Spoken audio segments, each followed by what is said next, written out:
Hey everybody, welcome back to the Dungeon Dive. Daniel here. I hope you're doing well, and if you're not, I hope you are soon. Okay, today on the Dungeon Dive, we have a top 5 list, and that is the top 5 games made better with house rules. So a lot of the games that we enjoy at the Dungeon Dive are games that lend themselves well to house rules. A lot of board games you don't want to play with house rules. Some of those real crunchy Euro games, the games with a lot of strategy, games with a lot of tactical decisions, and competitive games, you usually want to play those rules as written. You want a level playing field for everybody. You want everybody to have access to the same list of rules so everybody can stay competitive and everybody is on the same page. But a lot of the games that we play on the Dungeon Dive and that we like are games that are usually kind of solo or co-op, games that are more about the experience of playing it rather than the crunchy rules as written. And so there are just a ton of games that I play with house rules, and I know a lot of us do.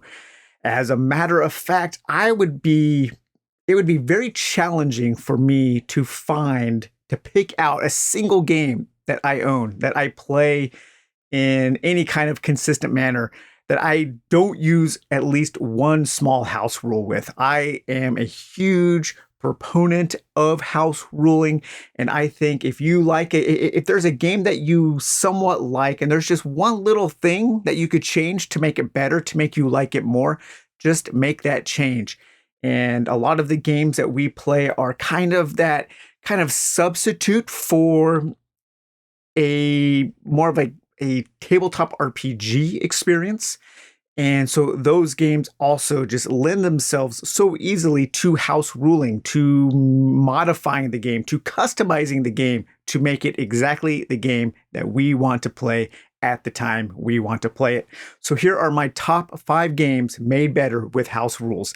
Okay, coming in at number 5, and that is Runebound 2nd Edition. So I have spent a lot of time and effort on the channel talking about Runebound 2nd Edition and 3rd Edition. 2nd Edition is one of my favorite games. It's fantastic. I also like 3rd Edition, but I actually play 3rd Edition rules as written. And I almost never play 2nd Edition rules as written. Even when I am playing with other people, even when I am playing the game as a competitive game, I almost always suggest at least a couple little house rules that help speed up the game and just make it a overall better experience. So with Runebound, I love that kind of wide open sandbox nature of the game, and the basic rules make it very easy to modify and to change. Building upon those core concepts, my favorite way to play the game is with those fan-made card expansions that add various quests and encounters while you are exploring the hex crawl world. I think those decks of cards make the sandbox style gameplay more varied and more exciting. Those cards are available on ArtsCow. If you just Google Runebound ArtsCow, you will find the Runebound gallery on ArtsCow, and you can order them. And when you play with those decks of cards, it makes the game really feel like a big, wide open kind of sandbox, anything goes style game. And it does bring it closer to something like a solo RPG or a basic hex crawl. And I just love the experience with those fan-made cards. I also use a customized market system, and I use some other rules for speeding up the game, such as faster leveling up. If you want to see details of all of the way that I play Runebound 2nd Edition, you can check out my very detailed Runebound playlist. So that was number 5, Runebound. Okay, coming in at number 4, a game very similar to Runebound, but a little bit older, and that is Talisman. And I play Talisman 2nd Edition most of the time. As a matter of fact, I think that's the only edition of Talisman that I own. I own an incomplete copy of 3rd Edition. But I love Talisman. That goes without saying. But a lot of that love is pure nostalgia. And hey, you know what? That's okay. It reminds me of a simpler time in my life. I love that old school art, and I like the way that the game makes me feel when I play it. It's not a game I play for the mechanisms. It's a game I play for the vibe, for the adventure, I think you could say. Talisman is a very simple game with a simple, solid foundation, and it is very easy to add rules to turn it into something a little more engaging than rules as written. So if you go to Talisman Island, you will see tons, talismanisland.com. I think they're still open. I think that's still a site. You will see just hundreds and hundreds of fan-made expansions that people have made for Talisman. It is insane.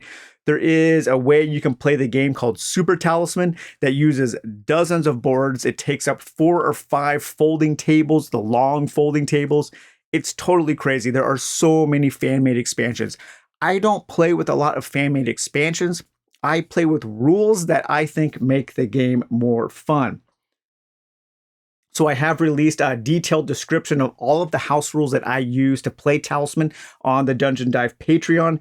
And I've demonstrated some of those rules in some videos on the channel. So one of the things that I add is from later editions, and that is that fate token system. Basically a way that you can generate a currency that the players can spend in order to help mitigate luck. I always like games that have a currency that you can spend to reroll dice rolls or to avoid, just to avoid bad luck, things that help the player have more fun at the table. I also use a deck of cards instead of rolling dice for movement and instead of rolling dice for combat. I make a custom deck of cards. So I got this idea, I think a long time ago, people were talking about this on BGG, and I just started playing the game like that. And that is the only way I'll play now. But you make a deck of cards, depending on how many players, you take numbers 1 through 6, and you make a deck of cards using cards 1 through 6, playing cards, and then you add a few jokers in, which can be wild. And you deal out a hand of 6 cards to each player, and they have to spend those cards instead of rolling dice. And so it allows you to save some cards for combat and use certain cards for movement. I also play in any other situation, you do have to roll the dice for any kind of like random roll on a card or anything like that. And I also play a close enough rule where if you needed to get into those corner spaces of the board on Talisman are the most important spaces on the board. And so if you land adjacent to one of those corner spaces in any region, except for the middle region, then you can just move into that region, and that does help speed up the game. And there are also some ways that I play where it just makes the game faster by being able to level up faster.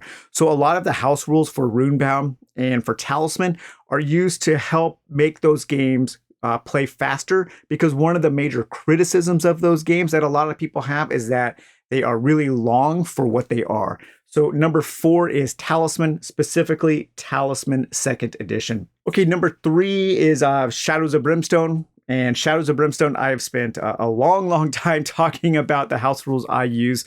I have a very, very detailed playlist, and within that playlist is a 3-episode series on how I play Shadows of Brimstone as a solo RPG hex crawl.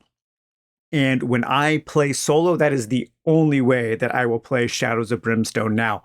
I am playing through the Vikings expansion, the Gates of Valhalla, with a group, and with them I am playing rules as written. Sometimes when I'm playing with a group, I will also introduce the hex crawl system so we can have a more kind of a complex campaign going on.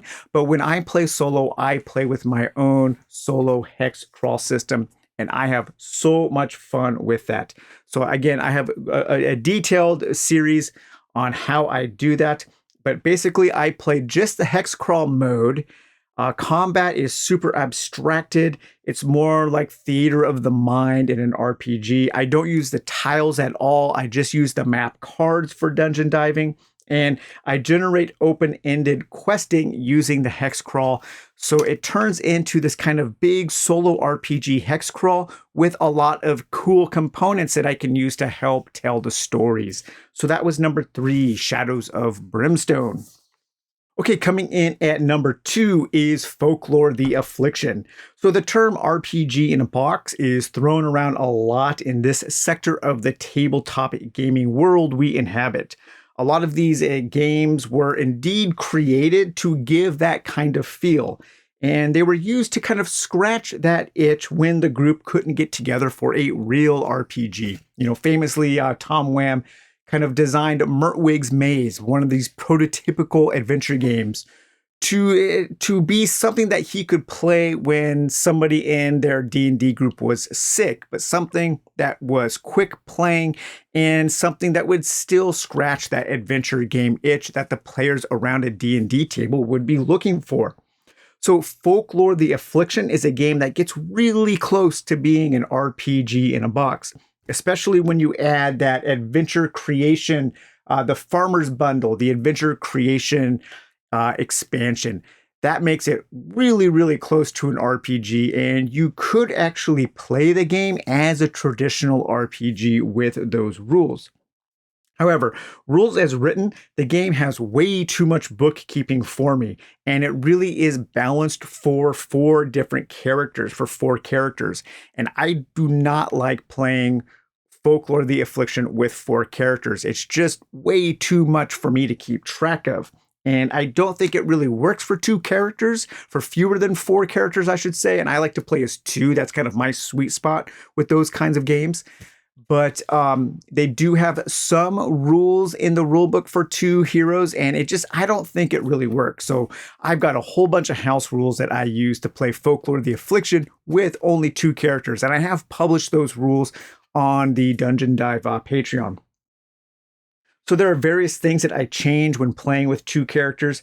Sometimes I completely ignore the stories in the campaign books. I ignore the stories as written, and I just play using the random quest and event cards as a way to create a more open kind of sandbox feel to the game. I've rebalanced the number of hit points the enemies have to more properly scale down to 2 characters. I've introduced a target token system. Again, this kind of like fate system, this currency that you as the player can generate and spend in order to mitigate bad luck. I've introduced one extra action after a combat takes place on one of the battle maps. So you as a player with only 2 characters have more chances to interact with the non-combat elements on the map. I've also introduced a kind of catch your breath mechanism where after combat, the players get to heal like a D3 worth of either your life, or I can't remember the other thing that you can heal in that game. And I also use a modified market system to make it a little easier to find and buy the things that you need for your character build. With those elements in place, I think Folklore the Affliction is a fantastic solo game using only 2 characters, and I do have a lot of fun playing it, and it is a game that I really want to get back to the table soon. So that was number 2 with Folklore the Affliction. Okay, and coming in at number 1, it's probably no surprise, this is a game that I've been talking a lot about lately on the channel, and that is HeroQuest. Either the original or the new version, they are almost identical except for the minis and some of the components. So I've been talking a lot about HeroQuest. I've been talking more about HeroQuest the last year than I ever thought I would. It's a game that rules as written, I don't really like. I have no nostalgia for it. I've talked about that before on my super detailed video playlist. And so I have no nostalgia for it. And it's a game that I respect for its importance in drawing people into the hobby, but it's just not a game that I would like to play rules as written. There are just better games out there now, and there are better games at that complexity level. However, because the rules are so basic, and because it comes with a lot of really inspiring stuff, and it looks great on the table, and it inspires your imagination to play in that world, and because it's been around so long and has inspired lifelong fans who adored the game, there are a ton of amazing house rules and fan-created supplements out there. With some of these, I think HeroQuest is pretty damn great. So I've gone over a lot of these in great detail in previous videos, so I won't belabor the point. But to summarize, if you're looking for something different, it's probably already out there. You probably don't need to create it yourself. You don't need to reinvent the wheel. Just Google what you're looking for plus HeroQuest, and I bet you can find something that will get you very, very close to being there, if not all the way there.